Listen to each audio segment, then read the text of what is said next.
Hi guys, in this video I will guide you through on how you can install Microsoft Authenticator on Android phone. For that, first of all, you need to launch your Google Play Store application, and then you need to tap on this search bar and you simply need to search for Microsoft Authenticator.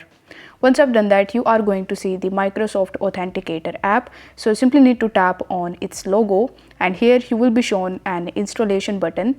So simply need to tap on install, and you simply need to download and install the Microsoft Authenticator application in your Android device.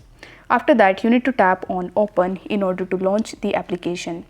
Once I've done that, it will show you this type of pop-up where it will ask you to allow the notifications. So you will have to click on allow, then you need to tap on accept. After that, you need to check this box and then you need to press continue. Once done, you will be redirected on this login page where you will be asked to sign in into your account using your Microsoft account.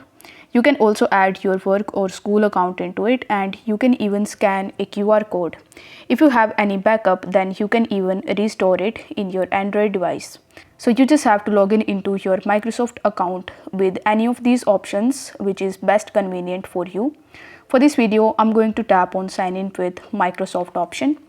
If you have selected the same, then you will be redirected on the next page where you will be asked to provide your email address. So over here in this section, you need to simply enter your email address. After that, you need to press next. Once done, you need to provide your password and then you need to simply click on this sign in button.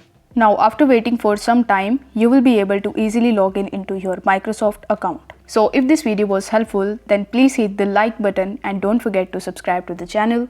Thank you so much for watching.